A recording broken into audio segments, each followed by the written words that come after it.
Assalamualaikum warahmatullahi wabarakatuh. Yang terhormat, Bapak Jaka Darmawan selaku dosen pengampu mata kuliah akuntansi perbankan. Perkenalkan, kami dari kelompok 5 yang beranggotakan saya Ranika Rahmania dan rekan saya Kurnia Hani Intan. Di sini kami akan presentasikan materi pinjaman yang diterima dan akuntansi modal bank. Untuk materi pertama yaitu pinjaman yang diterima akan dipresentasikan oleh rekan saya yaitu Kurnia Hani Intan. Perkenalkan, nama saya Kurnia Hani Intan Marmatasari. Di sini saya akan menjelaskan materi di bab 10 tentang pinjaman yang diterima. Di bab pinjaman yang diterima adalah fasilitas pinjaman yang diterima dari bank atau pihak luar termasuk dari Bank Indonesia, lembaga bukan bank, lembaga keuangan luar negeri, dan masyarakat umum, baik dalam valutan rupiah maupun valutan asing, dan harus dilunasi bila jatuh tempo. Nah, sumber dana jangka panjang yang diterima oleh bank dalam neraca dicatat sebagai pinjaman yang diterima. Selanjutnya, di sini terdapat jenis-jenis pinjaman yang diterima. Terdapat 5 jenis. Yang pertama ada pinjaman yang diterima dari kreditor atau bank lain. Yang kedua ada pinjaman two-step loan. Yang ketiga adalah pinjaman obligasi. Yang keempat adalah bantuan likuiditas Bank Indonesia. Yang terakhir adalah pinjaman untuk pembiayaan bersama. Yang pertama yaitu pinjaman yang diterima dari kreditor atau bank lain. Transaksi pinjaman yang diterima didahului dengan perjanjian antara pihak kreditor dengan debitur. Perjanjian ditandatangani kedua belah pihak tak dapat dibatali secara sepihak bila semua persyaratan telah terpenuhi. Perjanjian ini dalam akuntansi disebut komitmen. Sebagai komitmen, tagihan bank tak dapat dibatalkan, maka akan dicatat dalam rekening administratif rupiah di sisi debit dengan nama RAR fasilitas pinjaman diterima dan belum digunakan. Contoh soal pinjaman yang diterima dari bank lain. Yang pertama, ada tanggal 15 Juni 2008, Bank Permata Jakarta telah menandatangani perjanjian kredit dengan Bank Mitra Niaga Jakarta. Bank Permata bertindak sebagai penerima kredit atau kreditur, dan Bank Mitra Niaga bertindak sebagai penerima kredit atau dekreditor. Nilai kredit yang disepakati senilai 1 miliar. Suku bunga 12% dalam jangka waktu 3 tahun. Contoh soal yang kedua, tanggal 1 Juni 2008, Bank Permata menarik kreditnya melalui Bank Indonesia atau Kriling senilai 600 juta dan langsung didebitkan ke rekening milik Bank Permata di Bank Indonesia Jakarta. Soal yang ketiga, tanggal 5, Bank Permata menarik kredit lagi di Bank Mitra Niaga Jakarta sebesar 400 juta langsung didebitkan ke rekening giro Bank Permata di Bank Mitra Niaga. Pencatatannya sebagai berikut. Pada tanggal 15 Juni 2008, RAR fasilitas pinjaman yang diterima dan belum digunakan letaknya di sisi debit. Tanggal 1 Juli 2008, RAR fasilitas pinjaman yang diterima dan belum digunakan di sisi debit senilai 600 juta dan di sisi kredit giro Bank Indonesia pada pinjaman yang diterima sebesar 600 juta. Pada tanggal 5 bulan Juli 2008, RAR pinjaman yang diterima dan belum digunakan sebesar 400 juta di sisi kredit. Selanjutnya, giro bank lain-lain pada pinjaman yang diterima senilai 400 juta di sisi debit dan kredit. Yang kedua, pinjaman two-step loan merupakan pinjaman yang diterima yang diperoleh melalui Pemerintah Republik Indonesia atau Departemen Keuangan dari lembaga keuangan internasional. Pinjaman ini ditujukan kepada proyek-proyek yang bertujuan mengembangkan industri kecil dan menengah yang menunjang perekonomian berupa devisa, barang atau barang modal, jasa, atau tenaga ahli. Pemerintah meneruskan pinjaman kepada participing financial institution, yaitu bank-bank LKBB dalam bentuk rupiah sehingga selisih yang terjadi menjadi tanggung jawab pemerintah. Suku bunga TSL ditentukan pemerintah. TSL berjangka waktu 15-20 tahun sehingga dapat diakui equity-nya. Perbandingan proyek antara dana TSL dengan dana PFI sebesar 80% dari 20 jumlah kredit. Selanjutnya nomor 3 itu pinjaman obligasi. Peminjaman obligasi merupakan instrumen yang menciptakan hutang. Sumber dana berasal dari obligasi merupakan alternatif bank dalam membiayai investasinya. Sebagai surat pengakuan hutang, bank yang menerima obligasi harus membayar bunga kepada pembeli obligasi yang dapat dilakukan setiap periode tertentu secara bertahap. Kewajiban ini akan diikuti pelunasan obligasi pada saat jatuh tempo. Dalam penerimaan obligasi, bank harus mendapat izin dari otoritas pasar modal. Pencatatan peminjaman obligasi dilakukan ketika terjadi transaksi penjualan obligasi dan ketika terjadi pelunasan bunga atau pokok obligasi. Untuk bisa mencatatnya, perlu mengetahui harga jual kurs obligasi yang ditentukan di harga pasar. Keempat, bantuan likuiditas Bank Indonesia (BLBI) merupakan fasilitas dari Bank Indonesia untuk menjaga kestabilan sistem pembayaran dari sektor perbankan agar jangan terganggu karena ketidakseimbangan antara penerima dan penarik dana pada bank-bank, baik jangka pendek maupun jangka panjang. Dalam operasinya, berbagai jenis fasilitas likuiditas bank sentral kepada sektor perbankan dengan persyaratan yang berbeda, sesuai dengan saran maupun peruntukannya. Karena jenis fasilitas yang beragam ini, secara umum dapat dikatakan bahwa BLBI adalah fasilitas likuiditas Bank Indonesia yang diberikan kepada bank-bank di luar kredit likuiditas Bank Indonesia atau LKBI. Yang terakhir ada peminjaman untuk pembiayaan bersama. Peminjaman untuk pembiayaan bersama dilakukan langsung dari bank pemberi dana kepada penerima kredit. Tanggung jawab atas kredit yang diberikan tersebut dibagi atas dasar banyaknya kredit yang telah diserahkan oleh masing-masing bank. Kewenangan pemberian pinjaman untuk tujuan pembiayaan bersama proyek-proyek tertentu tetap berada pada kantor pusat. Nah, di sini ada proses pembiayaan bersama. Yang pertama itu ada bank penyalur modal. Bank ini menyediakan dana. Kemudian, bank kreditor penyalur pembiayaan kredit menyalurkan dana untuk pembiayaan bersama dan untuk dana dirinya sendiri. Kemudian, lanjut ke tahap terakhir yaitu penerimaan kredit. Dan di penerimaan kredit ini akan mendapatkan dana dan dapat dipergunakan dana sebaik mungkin. Di sini ada contoh pinjaman untuk pembiayaan bersama. Bank Omega hendak membiayai sebuah proyek besar senilai 300 miliar.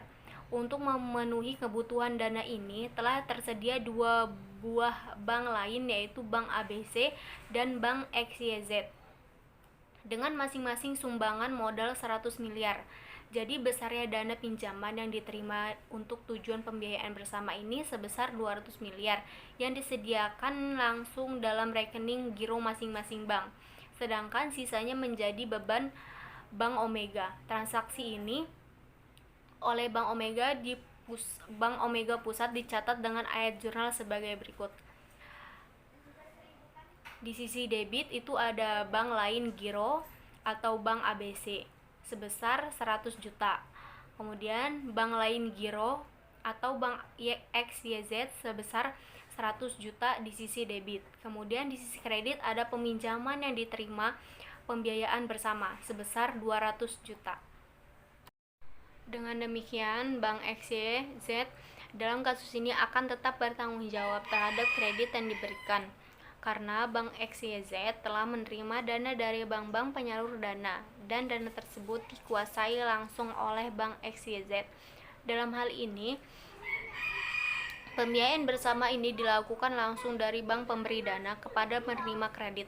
Maka tanggung jawab atas kredit yang diberikan tersebut dibagi atas dasar banyaknya kredit yang telah diserahkan oleh masing-masing bank. Proses ini dapat dijabarkan sebagai berikut. pemberi dana itu ada 3 dari bank A, B, dan C. Menerima kreditnya itu menerima dan mempergunakan, dan kemudian akan terjadinya suatu proyek. Dalam hal proses pembiayaan seperti di atas, Bank XYZ tidak akan pernah menerima pinjaman yang diterima dari bank manapun dan tidak akan muncul dalam neraca. Baiklah, selanjutnya kita akan membahas materi yang kedua, yaitu akuntansi modal bank.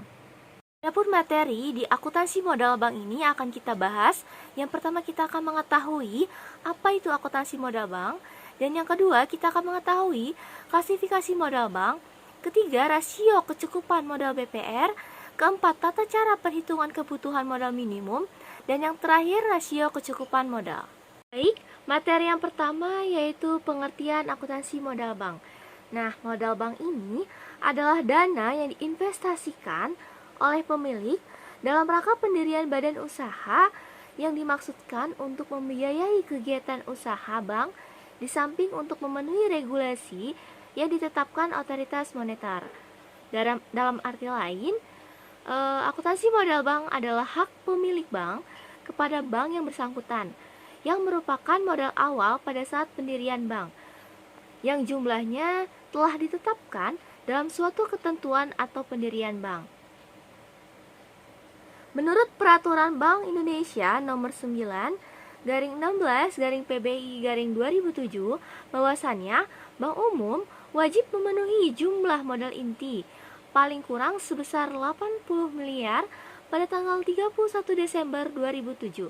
Selanjutnya, wajib memenuhi jumlah modal inti yang paling kurang sebesar 100 miliar rupiah pada tanggal 31 Desember 2010.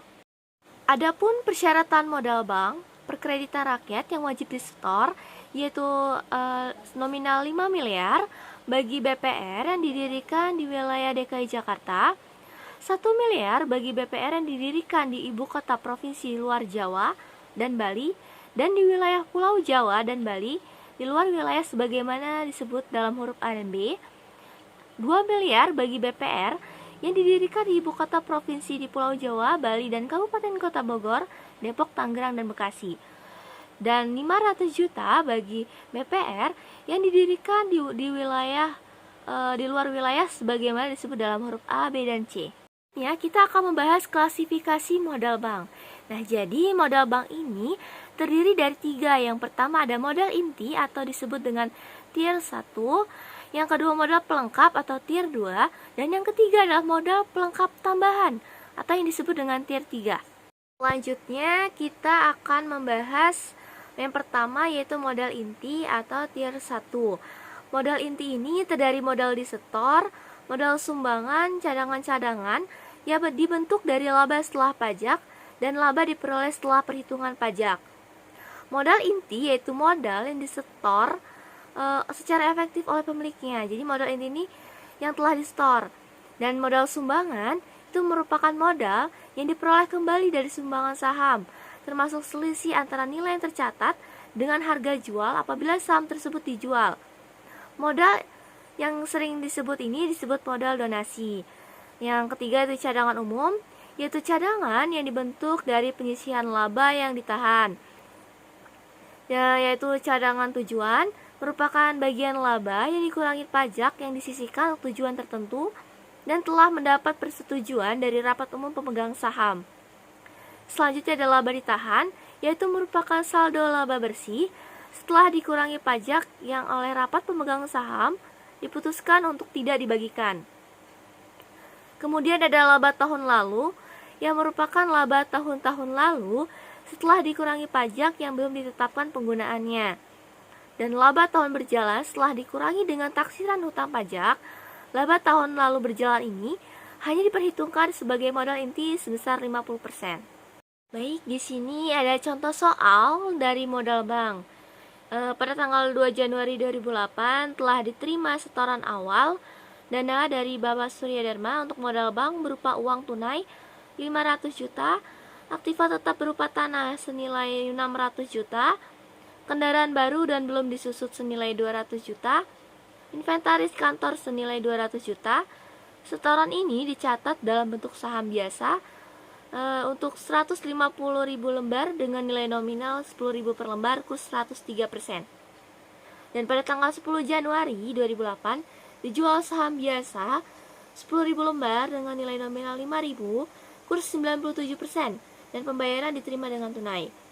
Adapun pencatatan jurnalnya, pada tanggal 2 Januari ada di debit, ada akun kas senilai 545 juta, ada tanah 600 juta, kendaraan 200 juta, dan inventaris kantor 200 juta.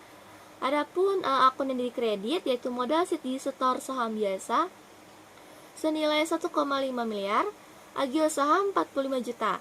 Dan pada tanggal 10 Januari karena dia menjual kembali saham biasa, dia menerima kas sebesar 48.500.000. Ada di sagio saham sebesar 1.500.000 di bagian debit, dan bagian kreditnya ada modal setor saham biasa senilai 50 juta.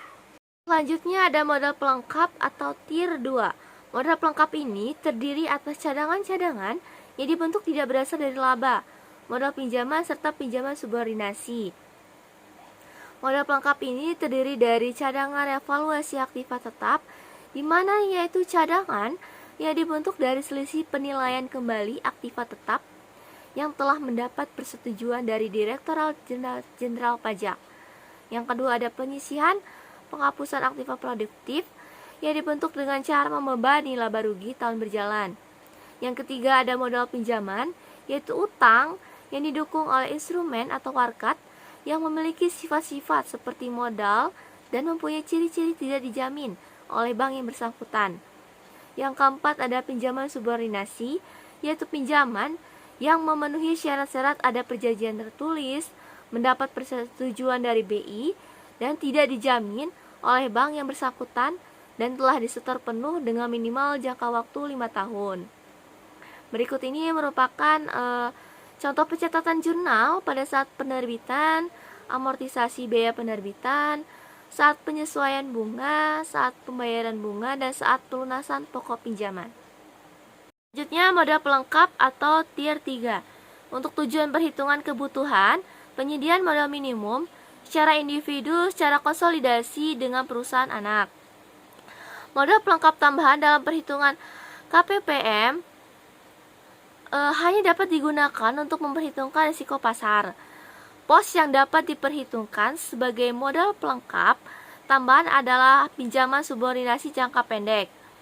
Untuk memperhitungkan risiko pasar tidak melebihi 25% dari bagian modal inti, dan jumlah modal pelengkap tambahan paling tinggi sebesar 100% dari modal inti. Modal pelengkap yang tidak digunakan dapat ditambahkan untuk modal pelengkap tambahan. Pinjaman subordinasi dengan ketentuan yang berlaku dan melebihi 50% modal inti dan sebagai komponen modal pelengkap tambahan. Dan ini merupakan aturan-aturan dari modal pelengkap tambahan atau tier 3. Nah, kita akan membahas rasio kecukupan modal BPR. Sebelumnya kita harus tahu dulu ini apa itu rasio kecukupan modal. Nah, rasio kecukupan modal ini merupakan suatu cara untuk mengukur kemampuan bank yang untuk melihat risiko kerugian yang akan dihadapi dan untuk memenuhi kebutuhan deposan dan kreditur lain dengan cara membandingkan antara jumlah modal dengan aset tertimbang menurut risiko ATMR.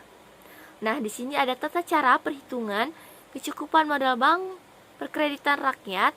Itu yang pertama ada dalam menghitung ATMR, pos-pos aktiva diberikan bobot risiko yang besarnya didasarkan pada risiko yang terkandung pada aktiva itu sendiri, atau risiko yang didasarkan pada jenis aktiva, golongan debitur, penjamin, atau sifat barang pinjaman.